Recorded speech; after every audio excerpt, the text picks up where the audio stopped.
Bom dia, pessoal. Vamos lá, vamos estudar um pouquinho hoje de potencial elétrico. Tá? É um assunto interessante, né? Muito conceitual. Tá? Então, sugiro que você estude pelo livro, pega a teoria, né? Vai ter que fazer umas 2 leituras, 3 leituras do texto para poder compreender, deduzir os teoremas, né? Mas é muito bonito essa parte aqui. Então, vamos lá, vamos ver isso aí. Então, olha, começando, né? Você tem o potencial elétrico, né, definido como uma razão entre a energia potencial que a carga vai ter, né, sobre o valor da carga. Então, na verdade, né, isso remete àquele conceito que a gente estava vendo de campo. Só que lá era um campo vetorial, você associava ao campo elétrico. Agora é um campo escalar, você associa um valor de energia por unidade de carga, que é o volt, né, é Joule por Coulomb. Então, né, você vai ter uma propriedade. Então, quando eu falo 110 volts, quer dizer o quê? Quer dizer que se eu colocar um Coulomb naquele ponto, né, ele vai ter 110 joules de energia. Né? Se eu falo 220 volts, então isso quer dizer que se eu colocar um Coulomb naquele ponto, ele vai ter 220 joules de energia. É isso. Né? Então, a gente voltou ao conceito de campo. Né? Só que agora não é mais a associação de um vetor, e uma grandeza mais fácil de trabalhar que a grandeza escalar. Então você vai associar, né, uma propriedade de energia. Mas como eu falava para vocês na aula passada, né, você vai ter essa energia? Depende, vai ter carga lá? Se tiver carga, você vai ter energia, mas é uma propriedade do ponto. Da mesma forma que a gente trata do campo gravitacional. Então eu venho e falo para você, olha, o campo gravitacional nesse ponto, né, é de 10 metros por segundo ao quadrado, ou, né, de 10 newtons por quilograma. Ah, você tem 10 newtons ali? Tá, tem 1 quilograma colocado lá. Se você colocar 1 quilograma nesse ponto, né, então você vai ter 10 newtons de força-peso. Ah, não tem ninguém aqui, tá? Então não tem força-peso. Mesma coisa do potencial elétrico. Então você vai ter aqui um potencial de 110 volts. Tá, tem essa energia? Depende. Se colocou a carga, qual carga? Né? Colocou 2 coulombs de carga, tá? Então você vai ter 220 joules de energia. Né? Então é uma propriedade de um ponto de espaço. E aí você vai ter a diferença de potencial elétrico entre dois pontos, né, como um potencial menos outro. Então o potencial, a diferença de potencial entre A e B é o potencial do A menos o potencial do B. Tá? Definindo então o que vem a ser DDP.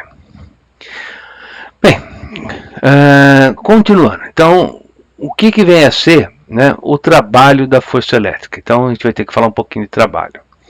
Quando você tem, né, uma carga elétrica se deslocando no campo de uma outra carga pontiforme, né, então você tem aqui a carga teste Q, Qzinho, indo, né, de um ponto ao outro, indo da posição inicial para a posição final, ela tem aqui uma distância D1, vai passar a ter uma distância D2, quem está gerando o campo é essa carga Qzão, né? Então veja, atua uma força elétrica F1, aqui uma força elétrica F2. Tá? Se você for calcular o trabalho aqui, primeiro, né, no nível médio, no ensino médio você não vê isso. Por quê? Porque essa força é a força dada pela lei de Coulomb e o gráfico vai ser uma curva. E para encontrar o trabalho, você vai ter que pegar e calcular a área que você vai ter embaixo dessa curva. E isso a gente não faz no ensino médio, você tem que ver cálculo integral. Então eu vou apresentar um resultado para vocês. Quando você tem aqui o trabalho, né, a força, você calcula essa área, né, a área vai ser dada por essa expressão. Tá? Então isso é o trabalho da força elétrica de quando ele vai da posição 1 para a posição 2. Então veja, ó, você tem uma expressão aqui. Tá, ok? E isso é o que? É a área dessa figura. Tá? E não depende da trajetória, depende da posição inicial e da posição final. Então veja, a hora que você olha para o trabalho aqui, né, você está vendo, olha, depende que da posição D1 e da posição D2. Não depende do caminho. Então pode ser essa trajetória que foi mostrada, como poderia ser qualquer outra, desde que a posição inicial seja essa e a posição final seja aquela outra. Tá? Essa que está sendo indicada aqui na tela. Bem, então agora a gente vai ver o que vem a ser, né, a energia potencial. A energia potencial num sistema formado por duas, né, cargas elétricas pontiformes.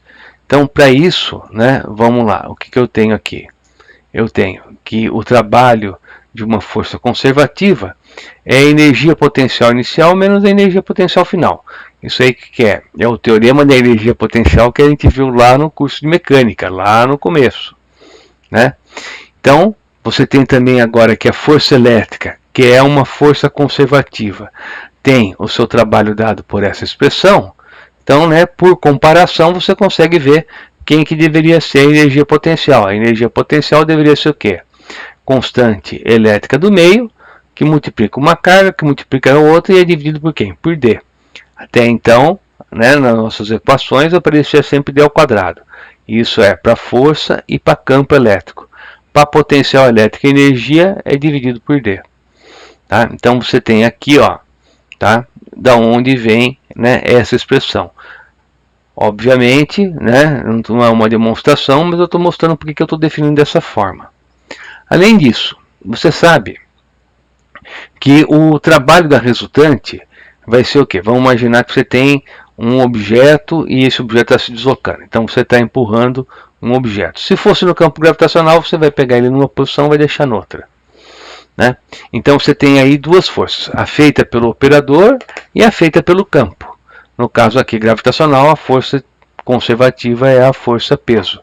No caso elétrico, vai ser a força elétrica. Então, o trabalho da força resultante é o que? É o trabalho, né, que você vai ter, né, do operador mais o trabalho da força conservativa. Como? Você vai pegar o objeto numa posição e vai deixar ele em outra posição. Com a mesma energia cinética, zero. Então estava parado aqui, eu venho e coloco ele aqui e ele fica parado. Tá? Então, a variação da energia cinética é zero. Quer dizer o quê? Quer dizer que o trabalho da força feita pelo operador mais o trabalho da força conservativa, isso vai dar zero. Ou seja, em módulo, eles são iguais. Tá, então você vai ter que o trabalho da força feita pelo operador, se a gente adotar um referencial, e esse é o referencial adotado no caso da força elétrica, né, ele vai ser colocado lá no infinito.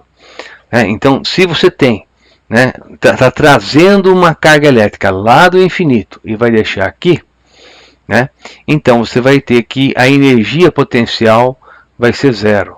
Né, e aí você troca o sinal. Então você tem o quê? Que o trabalho da força feita pelo operador é a própria energia potencial final. E esse trabalho, a gente viu a equação, né? É essa equação aqui. Conclusão, né? Por que a energia potencial do sistema vai ser essa? Né? É só você pegar aqui a questão do trabalho feito pelo operador. Tá? Então deixa eu pegar e passar para vocês mais uma outra coisinha. Então vamos pegar aqui, né, a nossa mesinha. Né, o que eu estou falando é o seguinte, eu tenho, né, nessa posição uma carga Qzão. E lá no infinito eu tenho uma carga Qzinho. Né, vamos supor que as duas têm a mesma carga, então é a mesma natureza. Então força de repulsão. Tá? E aí eu sou o operador, sou eu que vou lá e faço uma força para trazer. Então veja, né, eu pego ela lá e trago para cá. E não importa qual a trajetória, ele vem até essa posição. Então a carguinha chegou aqui, né, você vai ter aí a carga Qzinho. Então antes você tinha uma distância, né, aqui você tinha uma distância inicial, agora você tem aqui uma distância final. Tá? E as forças que estão atuando são essas. Você vai pegar, né, ela em repouso e larga em repouso. Então você vai ter o quê? Você vai ter que o trabalho da força resultante é o quê? É a variação da energia cinética. Como estava parado e termina parado, isso aqui é zero. Então você tem que o trabalho da força resultante é igual a zero. Só que você tem duas forças atuando. Então o trabalho da força resultante é o trabalho da força feita pelo operador, mais o trabalho da força elétrica. Conclusão, você vai ter que o trabalho da força feita pelo operador é igual a menos o trabalho da força elétrica. Tá? E aí, né, que vem a questão. Então eu vou falar que aqui no infinito, né, eu tenho que a energia é zero. Então, estou adotando, né, que a energia potencial aqui é zero. Tá? A energia potencial inicial, lá no infinito. Quando a gente faz exercício de mecânica, né, você pode pegar, por exemplo, como energia potencial zero o plano horizontal de referência, que é onde a altura é zero. Agora, a gente está trabalhando com eletricidade, eu estou colocando o referencial lá no infinito. Diferente de quando você está trabalhando com eletrodinâmica, que você vai pegar que o potencial da Terra é zero. É um outro referencial. Então veja, eu não estou trabalhando com o referencial da eletrodinâmica que vai falar que o potencial da Terra é zero. Para nós agora, a Terra, né, pode ser considerado um grande condutor eletrizado, com carga elétrica negativa. O referencial é zero lá no infinito, e na Terra não vai ser. Então você vai ter que esse trabalho da força feita pelo operador, né, vai ser menos o quê? K, né, ou ainda, né, podemos até colocar aqui, né, a energia, né, potencial inicial menos a energia potencial final. Tá?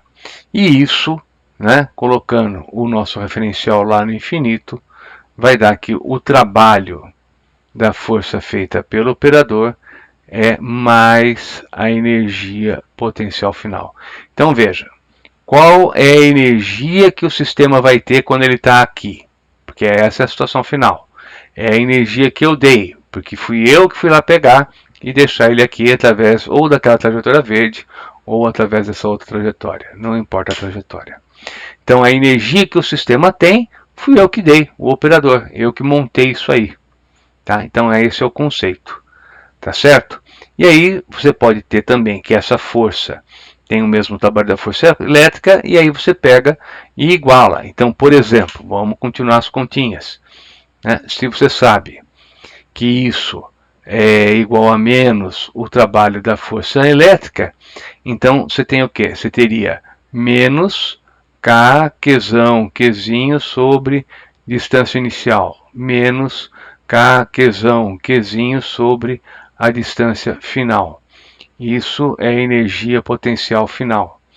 Bem, e você adotou o potencial lá no infinito zero. Quer dizer, esse valor é muito grande. Então, na hora que você faz essa conta, isso vai dar zero. Conclusão, a energia potencial final vai ser igual a K, Qzinho dividido por D, né, em que D é a distância. Desde que, né, a energia potencial inicial, que é do ponto que está colocado lá no infinito, seja igual a zero. Esse é o meu referencial. Tá certo?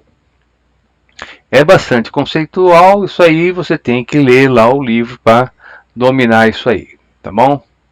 Vamos voltar aqui para a apresentação. Então, falando agora do potencial elétrico, né? Então eu tenho que o potencial vai ser o quê? Vai ser K, Qzão, que é a constante elétrica do meio, melhor, K, que é a constante elétrica do meio, vezes Qzão, que é o valor da carga, dividido por D.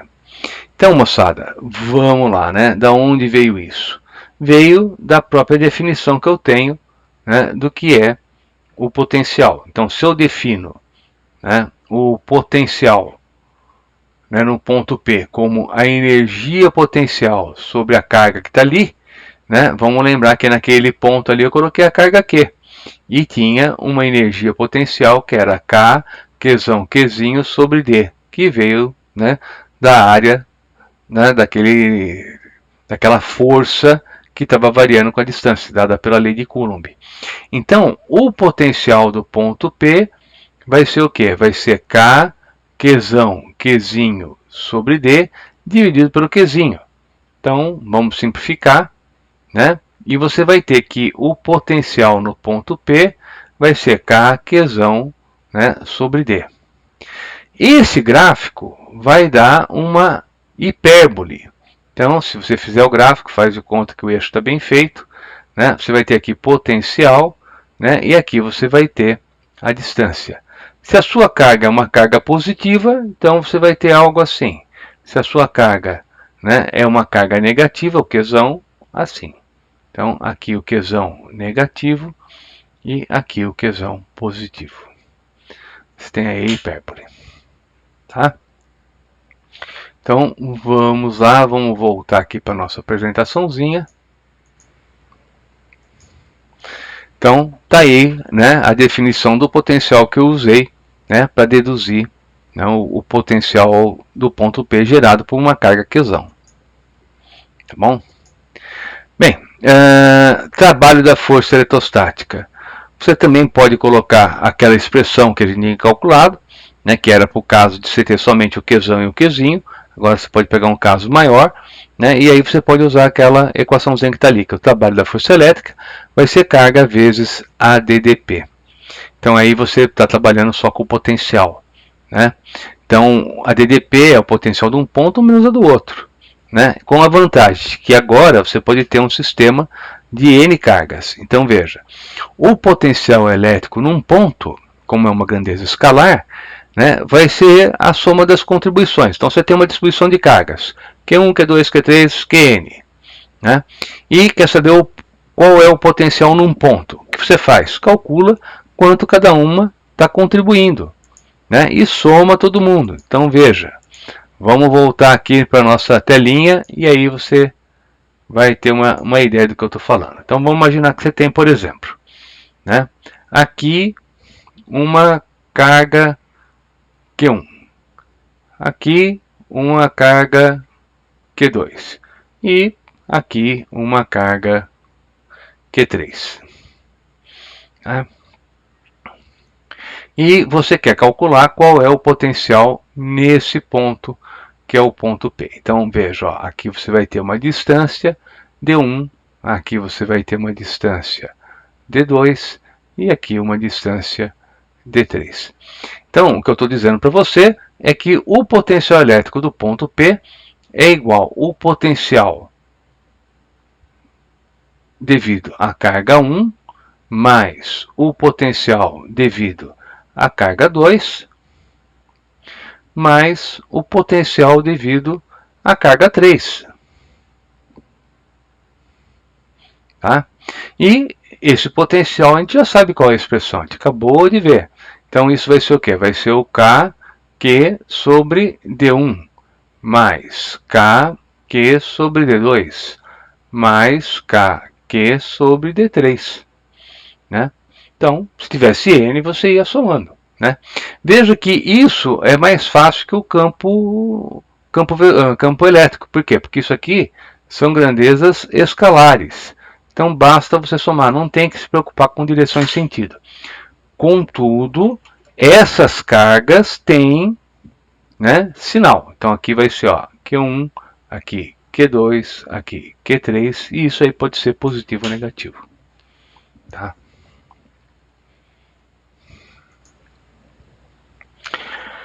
Bem, então, sobre a energia potencial elétrica, né, tem aí aquilo que a gente acabou de demonstrar, né, que a energia potencial que você vai ter no sistema, né, quem deu foi o operador. Mesma coisa, eu tenho aqui esse objeto está nessa posição. Então agora ele tem uma energia potencial. Ah, tá, mas da onde veio isso? Fui eu que coloquei aí. Então a energia potencial que ele vai ter, quem deu foi o operador. Ele que realizou o trabalho. Então essa energia potencial é igual ao trabalho do operador, de pegar ele aqui embaixo e colocar ele nessa posição. Mesma coisa no caso elétrico. Tá? E finalmente você vai ter o trabalho no céu. Né? Então o céu o que é? É o campo elétrico uniforme. Então você tem aqui um campo elétrico, né? Veja, você tem aqui uma posição, né, inicial, termina na posição final, não importa a trajetória, porque a força elétrica é uma força conservativa, né? E você vai medir a distância ao longo da linha. Então você não está medindo distância entre posições, você vai ter a linha de força, paralelas, retilíneas e igualmente espaçadas. Por quê? Porque é o campo elétrico uniforme. Né? E você mede a distância ao longo da linha. Tá? Então, qual vai ser o trabalho da força elétrica? Vai ser carga vezes intensidade do campo vezes distância. Tá? E aí, você pode tirar uma equação muito importante. Então, né, veja só que você tem duas formas de calcular o trabalho no campo elétrico uniforme. Né? Então, uma é essa que a gente acabou de ver, né? você usar o carga vezes intensidade do campo vezes distância, porque carga vezes o campo é a força, ou usar aquela outra de carga vezes a tensão. Então, se você igualar uma equação com a outra, o que você vai ter é que carga vezes campo vezes distância é igual a carga vezes a DDP. Então, vamos simplificar. E aqui você tem uma propriedade importante do campo elétrico. Campo vezes distância é igual a tensão. Tanto é que é daí que vem, né, aquela unidade que a gente mostrou para vocês, né, do campo elétrico. Porque quem que é o campo elétrico? É a DDP por distância. Tá, então você vai ter que a unidade de campo elétrico pode ser o quê? Unidade de tensão, de DDP, por unidade de distância. Então, volt por metro. É igual a Newton por Coulomb. Tá? Então, olha, para quem vai prestar vestibular agora nesse final de ano, aí, eu acho que vale a pena lembrar dessa equação. Lembra do nome EDU, né? E vezes D é igual a U. Tá? Então, essa é a equaçãozinha que vai dar a propriedade do campo elétrico uniforme. Campo elétrico uniforme. Tá? Então, tem que saber essa equaçãozinha. Tá bom? Então, vamos lá, vamos continuar. Então, superfície equipotencial. Então, a superfície equipotencial, né, é a superfície que em todos os pontos você vai encontrar o mesmo valor do campo elétrico. Então, ele fala que você tem uma superfície, né, e aí você sai de um ponto e vai para o outro. Tá, então qual vai ser o trabalho? O trabalho vai ser nulo porque a tensão vai ser zero. É só você voltar na equação que a gente acabou de ver. Bem, passando então para o primeiro exercício, né, a energia potencial elétrica entre duas partículas em função da distância r que as separa está representada no gráfico. Uma das partículas está fixa, enquanto que a outra se move, né, devido apenas à força elétrica, que é uma força conservativa. Então, quando a distância entre as partículas varia de 3 vezes 10 a menos 10 do metro a 9 vezes 10 a menos 10 do metro, né, o que acontece com a energia cinética? Então, vamos ver aqui no nosso gráfico. Né? Vamos pegar aqui a equação. Bem, primeiro, a força elétrica é uma força conservativa, então vou supor a conservação, né, da energia mecânica. Então, a energia mecânica inicial é igual à energia mecânica final. Então, energia cinética mais energia potencial ficou constante. Né? Então, isso vai dar, né, aqui o seguinte. Que energia cinética, né, final menos a inicial, ou seja, eu estou falando da variação da energia cinética, isso é igual a menos, né, a energia potencial inicial, né, mais a energia potencial menos a energia potencial final. Então, isso é menos a variação da energia potencial. Então, repare que você tem aqui, né, a posição 3 vezes 10 a menos 10 e aqui é 9. Quando aqui é 3, veja ó, esse ponto, a energia vai ser 3. Quando aqui for 9, né, aqui você vai ter quanto? Vai ter 1. Então, né, o que acontece? Né, o que aconteceu com a energia? A energia ela caiu.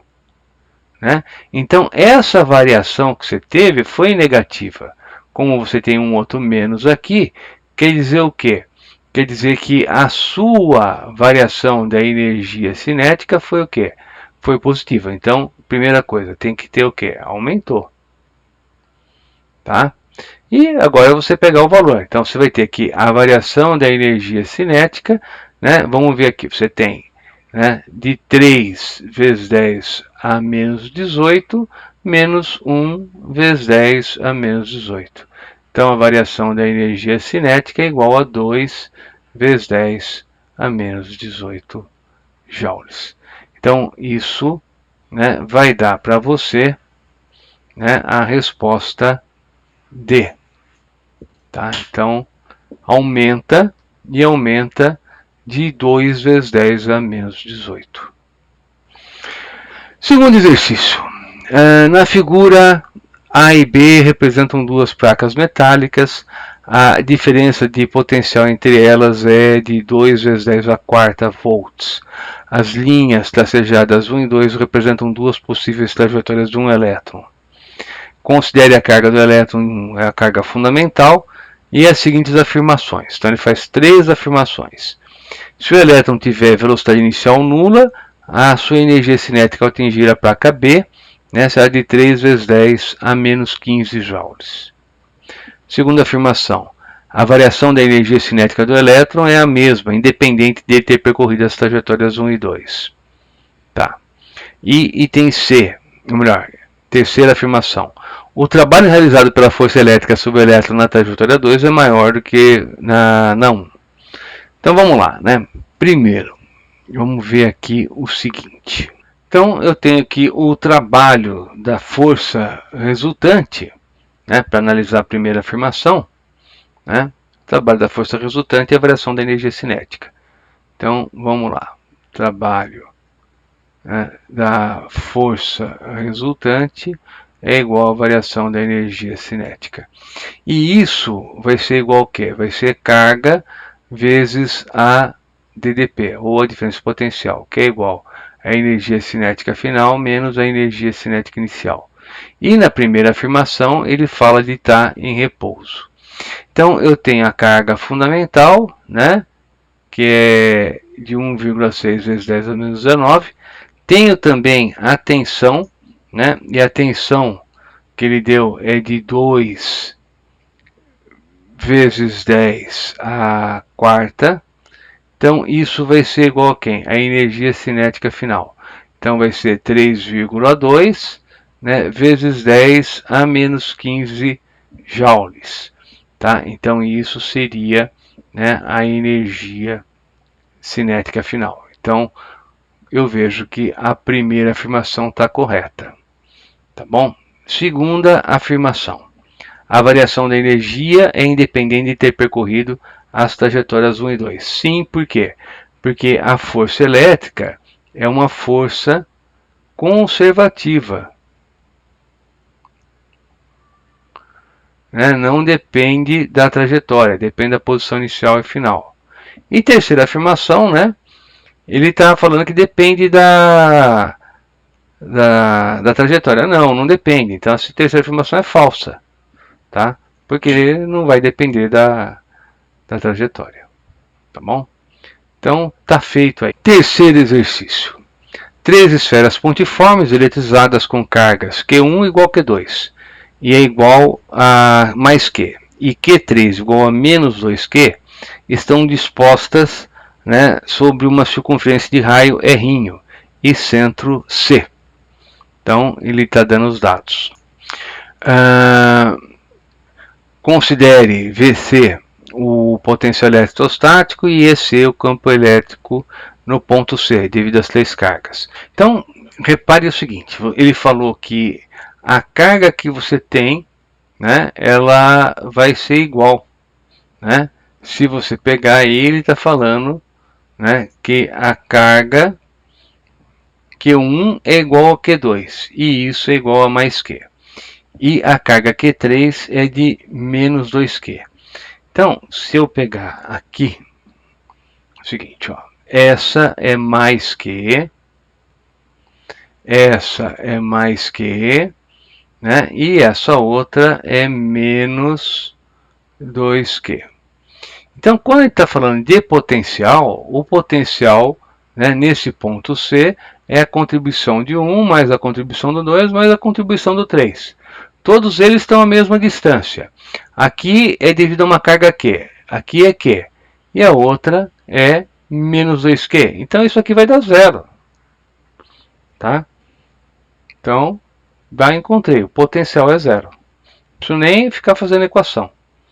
Depois, item B. Qual vai ser o campo? Então, em termos de campo, essa carga, vou mudar a cor dela, rosinha, gera um campo de afastamento. Então, gera esse. Mas vamos lá. Essa outra eu vou colocar aqui em azul, né, ela vai gerar um campo de afastamento. Se equilibrou. Então, quem vai ser o campo resultante é essa outra, estou dizendo aqui em verde, né, que é negativo e o campo aponta para ela. Então, é calcular quanto é essa contribuição E3, que é do campo gerado pela carga menos Q2, tá, que você vai ter o campo resultante, né, e campo depende do quadrado da distância. Então, esse campo, né, que é o campo resultante, vamos até colocar já o campo no ponto C, vai ter que a intensidade vai ser igual a K, né, 2Q, porque aqui entra módulo, dividido pela distância. E a distância é o raio ao quadrado. Então, intensidade do campo elétrico é igual a 2K Q sobre R ao quadrado. Tá aí. Então, potencial zero e esse é o valor do campo, né? Então, isso vai dar a resposta E, tá? Pelo que ele tinha colocado lá como alternativa. Tá bom? Bem, passando então para o nosso quarto e último exercício. O mecanismo de formação de nuvens, né, de uma tempestade provoca a separação de cargas elétricas no interior da nuvem, criando uma DDP entre a base e o solo, a base da nuvem e o solo. Se ao atingir certo valor elétrico, ocorre uma descarga. Então ele vende a rigidez elétrica do meio. Suponha que quando a diferença potencial entre a nuvem e o solo atingiu o valor de 1,8 vezes 10 a menos 8 volts, né, ocorreu um raio que transferiu uma carga de 30 coulombs. Tá? Calcule a intensidade média da corrente em ampere estabelecida pelo raio. Então aí tem um problema, porque essa tensão seria o valor máximo. E à medida que o raio vai acontecendo, essa tensão vai caindo, porque é por isso que você teve o raio. Você tinha uma DDP muito grande, né? Então ele acaba por quê? Porque essa DDP diminui, tá? Então calcule a intensidade média da corrente elétrica em amperes estabelecida pelo raio. Considerando uma bateria de capacidade de 50 ampere-hora, calcule quantas baterias de 10 volts e capacidade de 50 ampere-hora poderiam ser totalmente carregadas, supondo que toda a quantidade de energia desse raio pudesse ser transferida a elas. E pede para apresentar os cálculos. Então vamos fazer uma série de estimativas aí. A primeira delas é que eu vou considerar, né, o valor médio, né, para tensão, né? Começa com 1,8 vezes 10 a oitava volts, termina com 0, então vou pegar um valor intermediário, né? Então vamos lá, módulo da carga dividido, né, pelo tempo. Então eu tenho aqui, né, os 30 que é dividido por 0,2, então isso vai dar 150 amperes, tá bom?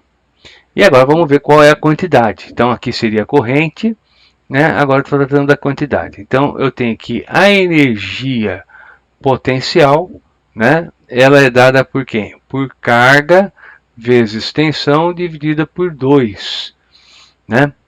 E isso vai ser igual a 30 vezes esse 1,8 vezes 10 a oitava, né,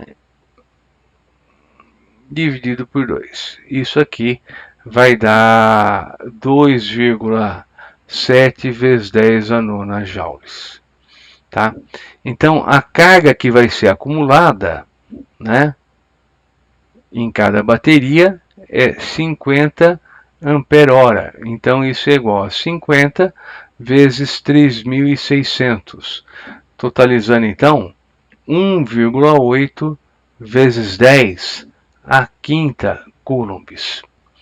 E a energia que vai ter sendo acumulada, né? Então vai ser igual a esse 1, vai ser a carga vezes essa tensão. Então isso vai ser igual a 1,8 vezes 10 a quinta e a tensão que ele falou agora, a bateria de 10 volts. Então isso vai dar 1,8 vezes 10 a sexta joules. Então, eu tenho que o número, né, que eu tenho de baterias, né, isso vai ser igual a esse valor, né, aqui, ó. Vou pegar aqui Sn vezes 1,8 vezes 10 a sexta, que é o que tem uma bateria, vai dar o total do raio, que é de 2,7 vezes 10 a nona. Então, você tira aqui o número de baterias é igual a 1.500. Tá? Tá feito. Gente, é uma parte bastante conceitual.